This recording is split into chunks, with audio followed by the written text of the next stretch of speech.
Hello everyone, welcome back to this channel. पिछले कल हमने फ्लूइड मोज़ेक मॉडल के बारे में पढ़ा था। अब हम उसको आगे फर्दर कंटिन्यू करते हैं। उससे पहले मैं एक आपको थोड़ा-सा प्रीवियसली कुछ बता देती हूँ जो हमने करा था। हमने बोला था कि जो सेल है वो 3 पार्ट्स में डिवाइडेड है।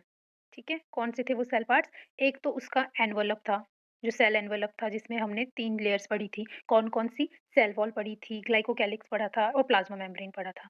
दूसरा पार्ट होता है इसका प्रोटोप्लाज्म। प्रोटोप्लाज्म का मतलब होता है जितना भी लिक्विड या फ्लूइडी पार्ट होता है सेल का, वो हम प्रोटोप्लाज्म में रीड करते हैं। ये फर्दर आगे बहुत से टाइप का होता है, वो भी मैं बताऊँगी। और तीसरा होता है सेल ऑर्गेनेलीज़, जिसको हम इसके बाद पढ़ेंगे। और ये बहुत इंपॉर्टेंट है, ठीक है? तो एनवेलप हमने डिस्कस कर लिया था, एनवेलप के बारे में हमने पढ़ लिया, ग्लाइकोकैलिक्स के बारे में पढ़ लिया, सेल वॉल के बारे में पढ़ लिया, प्लाज्मा मेम्ब्रेन के बारे में भी पढ़ लिया और सारे मॉडल्स भी पढ़ लिए। अब हम आज पढ़ेंगे प्रोटोप्लाज्म के बारे में और फिर कल हम करेंगे शुरू सेल ऑर्गेनेलीज़, एक-एक सेल ऑर्गेनेलीज़ हम डेली का डेली पढ़ेंगे और उसको अच्छे से समझेंगे। तो प्रोटोप्लाज्म से हम आज शुरू करते हैं। तो प्रोटोप्लाज्म क्या है? प्रोटोप्लाज्म एक एमॉर्फस और होमोजीनियस कोलाइडल ग्राउंड सब्सटेंस है। कॉम्प्लेक्स फ्लूइडी पार्ट है ये सेल का। कॉम्प्लेक्स इसलिए बोला है जितनी भी सेल की एक्टिविटीज़ हैं वो सारी की सारी साइटोप्लाज्म में होंगी। विस्कस होता है, विस्कस मतलब थोड़ा-सा गाढ़ा जैसा होता है, एकदम वाटरी नहीं होता है, थोड़ा विस्कस है, कलरलेस होता है और ये लिविंग पार्ट है सेल का। आपने सेल वॉल पढ़ी थी, सेल वॉल क्या थी आपकी? डेड पार्ट थी। लेकिन ये क्या है प्रोटोप्लाज्म आपका लिविंग पार्ट है। लिविंग पार्ट इसलिए क्योंकि जितने भी ऑर्गेनेलीज़ हैं वो यहाँ पे फ्लोट कर रही होंगी इस प्रोटोप्लाज्म में, है ना? और जितनी भी एक्टिविटीज़ हैं सेल की वो सारी की सारी इसी में ही हो रही होंगी। इसीलिए इसको लिविंग पार्ट जो है सेल का कहा जाता है कि सारी की सारी वाइटल एक्टिविटीज़ ये करता है। अब प्रोटोप्लाज्म जो है अगर मैं प्रोटोप्लाज्म की भी बात करूँ ना तो और 2 पार्ट्स में डिवाइड हो जाता है। एक हाइलोप्लाज्म होता है और दूसरा आपका साइटोसोल होता है। हाइलोप्लाज्म आपका क्लियर फ्लूइड होता है जिसमें कुछ नहीं है, सिर्फ क्लियर एकदम, ऑल क्लियर। लेकिन जो आपका साइटोसोल है वो थोड़ा ग्रैन्युलर सा होता है, उसमें थोड़े और ऑर्गेनेलीज़ वगैरह सब पाए जाते हैं, इंक्लूजन बॉडीज़ पाई जाती हैं। तो वो आपका साइटोसोल होता है। अब साइटोसोल फर्दर 2 टाइप्स का होता है, मतलब प्रोटोप्लाज्म को ही 2 पार्ट्स में डिवाइड कर दिया है। एक न्यूक्लियोप्लाज्म, एक साइटोप्लाज्म। न्यूक्लियोप्लाज्म हुआ जो न्यूक्लियस के अंदर फ्लूइड प्रेज़ेंट होगा, उसको हम न्यूक्लियोप्लाज्म बोल देंगे और जो उस न्यूक्लियस के बाहर जो फ्लूइड प्रेज़ेंट होगा, उसको हम साइटोप्लाज्म कह देंगे। ये तो मुझे बताने की ज़रूरत नहीं है। जैसे ये आपको एक स्ट्रक्चर में यहाँ पे दिया हुआ है, तो इसके बेस पे अगर मैं आपको बताऊँ तो ये आपका क्या है सेंटर में? न्यूक्लियस है, ठीक है? ये बाहर क्या है आपकी? प्लाज़्मा मेम्ब्रेन है। प्लाज़्मा मेम्ब्रेन और न्यूक्लियस के बीच वाला जो ये येलो पार्ट दिख रहा है आपको, ये क्या है? साइटोप्लाज़्म है। और ये जो अंदर ब्राउन कलर का पार्ट दिख रहा है बिल्कुल सेंटर में, जो न्यूक्लियर मेम्ब्रेन के अंदर एन्क्लोज़ है, उसको बोलते हैं न्यूक्लियोप्लाज़्म। तो बस यही 2 डिफरेंशिएट कर दिया हुआ है। देखो अब न्यूक्लियोप्लाज़्म क्या है? माइनर पार्ट है। क्यों? क्योंकि देखो इस कंपैरिज़न में थोड़ी-सी क्वांटिटी में प्रेज़ेंट है। वहीं अगर साइटोप्लाज़्म देखूँ तो वो क्या है? मेजर पार्ट है। देखो कितने सारे एरिया में वो फैला हुआ है। तो ये क्या कॉन्स्टिट्यूट करता है? मेजर पार्ट जो है वो कॉन्स्टिट्यूट करता है। साथ में एक्स्ट्रा सेलुलर प्रोटोप्लाज्म है। एक्स्ट्रा सेलुलर मतलब इस न्यूक्लियर मेम्ब्रेन के बाहर प्रेजेंट है ये। सेल ऑर्गेनेलीज जितनी भी हैं, mitochondria, endoplasmic reticulum, Golgi apparatus, ये सारी इस साइटोप्लाज्म में क्या करती रहती हैं? फ्लोट करती रहती हैं। यहाँ पर आपकी सारी की सारी जो सेल ऑर्गेनेलीज हैं वो यहीं पर ही प्रेजेंट होंगी इस साइटोप्लाज्म के अंदर। और ये प्रेजेंट कहाँ पे होता है साइटोप्लाज्म? देखो अभी बताया मैंने, जो आपके बाहर प्लाज्मा मेम्ब्रेन है और जो आपकी न्यूक्लियर मेम्ब्रेन है उसके बीच में ये प्रेजेंट होता है। ठीक है? फिर उसके बाद ज़रूरी नहीं है सिर्फ सेल ऑर्गेनेलीज इसमें प्रेजेंट हो, इसमें आपकी जो नॉन लिविंग स्ट्रक्चर्स होते हैं जैसे सेल इंक्लूजन्स जिनको हम कहते हैं, जिसमें वैक्यूल आ जाता है, वो भी इनमें प्रेजेंट होता है। यहाँ तक समझ में आ गया? बस यही आपका क्या है प्रोटोप्लाज्म है, थोड़ा-सा समझने के लायक। अच्छा एक और चीज़, जो आपका ये न्यूक्लियोप्लाज्म हो गया आपका न्यूक्लियस के बीच का प्रोटोप्लाज्म, साइटोप्लाज्म उसके बाहर वाला हो गया। मसल्स के केस में जो ये विस्कस फ्लूइड होता है, इसको हम सारकोड भी कहते हैं, फर्स्ट लेक्चर में हमने पढ़ा था। तो उसको हम मसल्स के केस में क्या कहते हैं उस फ्लूइड को? सारकोड। ये प्रोटोप्लाज्म हो गया। अब हम बहुत इंपॉर्टेंट स्ट्रक्चर जो कि है आपका न्यूक्लियस, वो शुरू करेंगे, ठीक है? न्यूक्लियस मतलब एक तरह से अब हम ऑर्गेनेलीज़ को ही स्टडी करेंगे। न्यूक्लियस वैसे आपका एक अलग स्ट्रक्चर है, उसको हम सेल ऑर्गेनेलीज़ में काउंट नहीं करते हैं, पर उसको अब हम पढ़ना शुरू करेंगे। इसके बाद फिर हम सेल ऑर्गेनेलीज़ कल शुरू करेंगे। तो जल्दी से देख लेते हैं न्यूक्लियस के बारे में कि न्यूक्लियस क्या है? न्यूक्लियस को सबसे पहले रॉबर्ट ब्राउन ने 1831 में डिस्कवर किया था और जो ये स्टडी होती है न्यूक्लियस की, इसको हम कैरियोलॉजी बोलते हैं। जो मटेरियल होता है न्यूक्लियस का, उसको जब स्टेन किया गया बेसिक डाई से, मतलब जब इसकी डिस्कवरी हो रही थी उस टाइम की बात है ये, रॉबर्ट ब्राउन ने तो इसको डिस्कवर कर दिया था। उसके बाद इसको जब बेसिक डाई के साथ में स्टेन किया गया तब इसका नाम क्या पड़ गया? क्रोमैटिन पड़ गया। और ये एक मेम्ब्रेन बाउंड स्ट्रक्चर, और ये क्रोमैटिन जो स्टेनिंग करी थी ये फ्लेमिंग ने करी थी। ये आप याद रख सकते हो। इसमें आपने सिर्फ इसका नाम, डिस्कवरर का नाम याद रखना है, बहुत इंपॉर्टेंट क्वेश्चन है, रॉबर्ट ब्राउन 1931। ये बहुत बार पेपरों में आता है क्वेश्चन, तो आपने इसको याद रखना है। अच्छा जी, ये डबल मेम्ब्रेन बाउंड स्ट्रक्चर है, ये तो आपको पता ही है। फिर जर्मन बायोलॉजिस्ट थे एक जे हैमरलिंग 1934 में, उन्होंने ये प्रूव करा था कि न्यूक्लियस जो है वो क्या है पूरे सेल का कंट्रोलिंग सेंटर है। मतलब न्यूक्लियस ये है जो सारे सेल को क्या कर रहा है, कंट्रोल कर रहा है। और ये उन्होंने किस बेस पे कहा था? उन्होंने 2 ऐसी स्पीशीज़ ली थी यूनिसेलुलर ग्रीन एल्गी की, जिसका नाम एसिटाबुलेरिया था। उसके ऊपर उन्होंने एक ग्राफ्टिंग एक्सपेरिमेंट किया था। उसके बेस पर उन्होंने ये स्टेटमेंट दी थी कि न्यूक्लियस जो है वो पूरा कंट्रोलिंग सेंटर है सेल का, और इसीलिए न्यूक्लियस को जो है डायरेक्टर ऑफ द सेल भी कहा जाता है। अब कितने न्यूक्लियस किसी सेल में प्रेजेंट है, उसके बेस पर हम इसको 4 कैटेगरीज़ में डिवाइड कर देते हैं। सबसे पहला है एन्यूक्लिएट, नाम से पता चल रहा है जिसमें कि एक भी न्यूक्लियस नहीं होगा। और ऐसा कहाँ पे होता है? जो आपकी मैच्योर आरबीसीज़ होती हैं, सीव ट्यूब्स होती हैं, जाइलम के वेसल्स होते हैं, यहाँ पर आपको न्यूक्लियस नहीं मिलेगा देखने के लिए। तो ये एन्यूक्लिएट होती हैं। मोनोन्यूक्लिएट, मोनो मीन्स 1, जिसमें एक ही न्यूक्लियस होगा। देन आपका इसमें मोनोन्यूक्लिएट में आपका नर्व सेल्स जो हैं, न्यूरॉन्स वगैरह। उसके बाद बाइन्यूक्लिएट, बाइन्यूक्लिएट क्या होते हैं देखो, जिनमें 2 न्यूक्लियसेस प्रेजेंट होंगे। इसमें आ जाएँगे आपके सिलिएट, प्रोटोज़ोआ, जैसे पैरामीशियम वगैरह, है ना? फिर उसके बाद पॉलीन्यूक्लिएट, पॉलीन्यूक्लिएट मतलब जिसमें 2 से ज़्यादा न्यूक्लियसेस प्रेज़ेंट हैं। जो आपके फंगल हाइफ़े होते हैं राइज़ोपस के, उसमें क्या होता है कि बहुत सारे न्यूक्लियसेस प्रेज़ेंट होते हैं। ये होता कैसे है? जब नंबर ऑफ सेल्स का फ्यूज़न हो जाता है, तो उससे सिनकाइटियम कंडीशन क्रिएट हो जाती है। सिनकाइटियम मतलब बहुत सारे जो सेल्स थे उन्होंने फ्यूज़ किया, और उनके फ्यूज़ होने से उनका जो साइटोप्लाज़्म था या वो भी था, वो तो कंबाइन हो गया, लेकिन न्यूक्लियसेस क्या हो गए सबके? अलग-अलग गिरे, तो बहुत सारे न्यूक्लियसेस अंदर हो जाएँगे। ये आपको कोकोनट के एंडोस्पर्म में देखने को मिलेगा। जैसे मैं अगर इसको और क्लियरली डायग्राम से बताऊँ आपको, तो जैसे कि आपके ऐसे बहुत सारे छोटे-छोटे क्या थे? सेल्स थे, ठीक है जी? इन्होंने क्या किया, आपस में फ्यूज़ किया, फ्यूज़ करने से क्या हुआ? ये एक बड़ा-सा एक सेल बन गया, लेकिन न्यूक्लियसेस क्या रहे सबके? इसके अंदर अलग-अलग हो गए, बहुत सारे, इकट्ठे हो गए एक ही सेल के अंदर। तो इस तरह की कंडीशन को हम क्या कंडीशन कहते हैं? सिनकाइटियम कहते हैं। ठीक है, कोकोनट के एंडोस्पर्म में ये कंडीशन देखने को मिलती है। दूसरी कंडीशन क्या हो सकती है पॉलीन्यूक्लिएट होने की, कि फ्री न्यूक्लियर डिवीजन हो रहा है लेकिन साइटोकाइनेसिस नहीं हो रही है। साइटोकाइनेसिस का मतलब है कि साइटोप्लाज्म का डिवीजन नहीं हो रहा है, न्यूक्लियस तो डिवाइड कर रहा है लेकिन साइटोप्लाज्म डिवाइड नहीं कर रहा है। तो उस केस में भी आपको जो है वो क्या मिलेगी? पॉलीन्यूक्लिएट कंडीशन देखने को मिलेगी।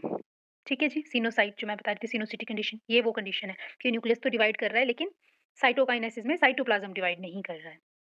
जो आपके मैमेलियन आरबीसीज़ हैं, जो फ्लोएम की सीव ट्यूब्स हैं प्लांट्स में, उनमें न्यूक्लियस अर्ली स्टेज में तो आपको देखने को मिलेगा, लेकिन जैसे-जैसे वो मैच्योरिटी की तरफ को जाएँगे, तो वो न्यूक्लियस डीजेनरेट हो जाएगा। वेसल्स ऑफ जाइलम भी है। अब न्यूक्लियस के बेसिस पर हमने सेल को 2 पार्ट्स में डिवाइड किया था, प्रोकैरियोटिक और यूकैरियोटिक। ये डिफरेंस हम ऑलरेडी कर चुके हैं, वो वाली वीडियो आप रेफर कर सकते हैं।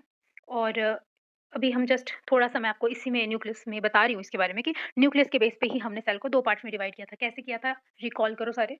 जब हमने पिछली बार वीडियो में पढ़ा था कि न्यूक्लियर मेम्ब्रेन, जो न्यूक्लियस होता है वेल डिफाइंड, वो यूकेरियोट्स में होता है लेकिन प्रोकैरियोट्स में नहीं होता है। तो इसी के बेस पर हमने इनको 2 कैटेगरीज़ में डिवाइड कर दिया था। तो इसका डिफरेंस हमने फुली फ्लेश्ड पढ़ा हुआ है इसके बारे में ब्रीफली, ठीक है? तो अभी मैं उतना ज़्यादा नहीं पढ़ाऊँगी, और बाकी बचा हुआ जितना भी उसमें रह गया था वो हम किंगडम मोनेरा में पढ़ लेंगे। इसमें कौन-कौन से ऑर्गेनिज़म्स आ जाते हैं? बैक्टीरिया, साइनोबैक्टीरिया, माइकोप्लाज़्मा, जिसको हम पीपीएलओ भी बोलते हैं, स्पाइरोचीट्स और रिकेट्सिया, ये सारे इसमें आ जाएँगे। स्मॉलेस्ट बैक्टीरियम कौन है? डायलिस्टर है, 0.15 टू 0.3 माइक्रोमीटर डायमीटर का होता है। सबसे बड़ा जो है वो स्पाइरोचीट है, जिसका 500 माइक्रोमीटर तक का डायमीटर होता है। शेप बैक्टीरिया की, ये हम सारा कुछ जो है, जो हम किंगडम मोनेरा पढ़ेंगे ना, तो वहाँ बहुत अच्छे से पढ़ेंगे। अभी जस्ट जनरल इन्फॉर्मेशन के लिए हम इसको थोड़ा-थोड़ा पढ़ लेते हैं। अब शेप की बात करूँ तो इसमें शेप्स देखो 4-4 हैं। फर्स्ट है कोकस, जब ये स्फेरिकल शेप का होगा, 2 जब मिलेंगे तो डिप्लोकोकस बनेगा, एक पैटर्न में अरेंज होंगे तो स्टेफाइलोकोकस होगा, और चेन में जुड़ेंगे तो स्ट्रेप्टोकोकस होगा। बैसिलस रॉड शेप होती है, स्पाइरलम जो है वो स्पाइरल शेप होती है, और विब्रो जो है वो कॉमा शेप्ड होती है। ठीक है जी। अब हम स्ट्रक्चर ऑफ न्यूक्लियस के बारे में देखते हैं कि न्यूक्लियस का स्ट्रक्चर कैसा है। अभी आपको यहाँ स्ट्रक्चर दिख रहा है, देखो क्या-क्या चीज़ें दिख रही है आपको इस स्ट्रक्चर के अंदर। सबसे पहले तो आपको एक बाहर एक क्या दिख रही है, एक इसकी डबल मेम्ब्रेन्ड लेयर दिख रही है, जो जगह-जगह से क्या है, इंटरप्टेड है, बीच में से दिख रही है। बीच में आपको एक सेंटर में कंडेंस्ड सा स्ट्रक्चर दिख रहा है, जिसको हम क्या बोलते हैं? न्यूक्लियोलस बोलते हैं। ये बाहर वाली को हम न्यूक्लियर मेम्ब्रेन बोलते हैं, सॉरी न्यूक्लियर एनवेलप कहते हैं। और ये बीच में थ्रेड लाइक स्ट्रक्चर जो आपको दिख रहे हैं, ये सारे ये क्या हैं? क्रोमैटिन हैं। और ये जो पोर्स मैंने आपको बोले जगह-जगह, इनको हम न्यूक्लियर पोर कहते हैं। और ये बीच में सारा येलो कलर का पार्ट जो आपको दिख रहा है बीच में, ये क्या है? न्यूक्लियोप्लाज़्म है। अब ये न्यूक्लियर पोर में भी 2 पार्ट्स होते हैं, एक पोर होता है, एक एन्यूलाई होता है, एन्यूलाई, एन्यूलाई। ठीक है? इन दोनों को मिलकर पोर और एन्यूलाई को मिलकर हम न्यूक्लियर कॉम्प्लेक्स भी बोलते हैं। अब एक-एक करके इनके स्ट्रक्चर को स्टडी करते हैं कि क्या है ये। सबसे पहले बात करेंगे न्यूक्लियर मेम्ब्रेन की। तो न्यूक्लियर मेम्ब्रेन सबसे बाहर वाली मेम्ब्रेन है, जिसने पूरे न्यूक्लियोप्लाज़्म को क्या करके रखा है? एनक्लोज़ करके रखा है। 2 यूनिट मेम्ब्रेन से मिलकर बनी है, देखो डबल लेयर दिख रही है ना बाहर वाली, तो 2 यूनिट मेम्ब्रेन से मिलकर बनी है। इन दोनों न्यूक्लियर मेम्ब्रेन के बीच का जो स्पेस है, उसको हम बोलते हैं पेरिन्यूक्लियर स्पेस। और ये जो न्यूक्लियर मेम्ब्रेन है, सॉरी ये न्यूक्लियर एनवेलप है, ये जगह-जगह क्या है, पोर्स हैं इसमें, माइन्यूट पोर्स हैं, टूटी हुई है जगह-जगह से, उसको हम न्यूक्लियर पोर कहते हैं। ये न्यूक्लियर पोर इसलिए बनाया होता है क्योंकि आरएनए और प्रोटीन मॉलिक्यूल्स बनते रहते हैं वो, उनका बाहर हम ट्रांसपोर्ट करवा सकें इस पोर के थ्रू। जो आउटर मेम्ब्रेन है वो एंडोप्लाज्मिक रेटिकुलम के साथ कॉन्टिन्यूएशन में रहती है। एंडोप्लाज्मिक रेटिकुलम के साथ कॉन्टिन्यूएशन में रहने का मतलब अभी हम जब पढ़ेंगे एंडोप्लाज्मिक रेटिकुलम तब आपको समझ आएगा। जैसे ये है ना, तो यहाँ से आपकी एंडोप्लाज्मिक रेटिकुलम जो है वो अटैच्ड होगी, इसके साथ ही कॉन्टिन्यूएशन में होगी। ठीक है? अब फंक्शन की बात करते हैं, इसके क्या फंक्शन है इसके? एक तो न्यूक्लियोसाइटोप्लाज्मिक इंटरैक्शन बनाए रखता है ये। इनऑर्गेनिक आयन्स हो गए, स्मॉल ऑर्गेनिक मॉलिक्यूल्स हो गए, राइबोसोमल सब यूनिट्स हैं, आरएनए है, प्रोटीन है, उनका न्यूक्लियस और साइटोप्लाज्म के बीच में दोनों डायरेक्शन में ट्रांसपोर्ट करवाता रहता है। न्यूक्लियस की शेप को भी, अब मेम्ब्रेन है बाहर से, ऑब्वियस सी बात है वो उसको शेप और स्ट्रक्चर प्रोवाइड करवा रही है। और साथ में क्या कर रही है, एक बैरियर बना के रख रही है, किसके बीच में? न्यूक्लियस और साइटोप्लाज्म के बीच में, कि कोई भी चीज़ साइटोप्लाज्म से न्यूक्लियस में ना चली जाए, बस जिस चीज़ की न्यूक्लियस को ज़रूरत है, वही न्यूक्लियस में जाए, या जिस चीज़ की साइटोप्लाज्म में ज़रूरत है, वही न्यूक्लियस से साइटोप्लाज्म में जाए। तो एक बैरियर भी बना के रखा हुआ है इन्होंने, एक-दूसरे के बीच में। फिर दूसरा आता है न्यूक्लियोप्लाज्म। न्यूक्लियोप्लाज्म क्या था? वो जो बीच में उसके फ्लूइड प्रेज़ेंट था, जो स्ट्रक्चर ये येलो वाला पोर्शन है, दैट इज़ योर न्यूक्लियोप्लाज्म।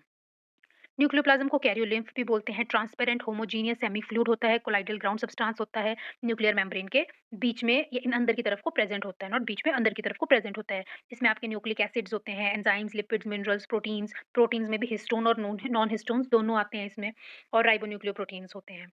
ये एंजाइम एक्टिविटी की साइट है, जैसे बाहर साइटोप्लाज्म भी एक मेजर एंजाइम एक्टिविटी की साइट है, वैसे ही ये वाला जो न्यूक्लियोप्लाज्म है ये भी क्या है, साइट ऑफ एंजाइम एक्टिविटीज है। डीएनए की, आरएनए की, राइबोसोमल सब यूनिट की, सबकी सिंथेसिस यही न्यूक्लियोप्लाज्म में होगी। इस न्यूक्लियोप्लाज्म में आप देखोगे 2 चीज़ें प्रेज़ेंट हैं। एक तो सेंटर में प्रेज़ेंट है ये एक डेंस सा स्ट्रक्चर जिसको हम न्यूक्लियोलस बोलते हैं, और ये थ्रेड लाइक स्ट्रक्चर क्रोमैटिन्स। तो ये दोनों चीज़ें किसमें प्रेज़ेंट हैं, आपकी न्यूक्लियोप्लाज्म में प्रेज़ेंट है। अब हम बात करते हैं न्यूक्लियोलस की, कि न्यूक्लियोलस क्या है? तो न्यूक्लियोलस को सबसे पहले डिस्कवर फोंटाना ने किया था 1781 में, और टर्म जो न्यूक्लियोलस है वो बोमेन ने दी थी 1840s में।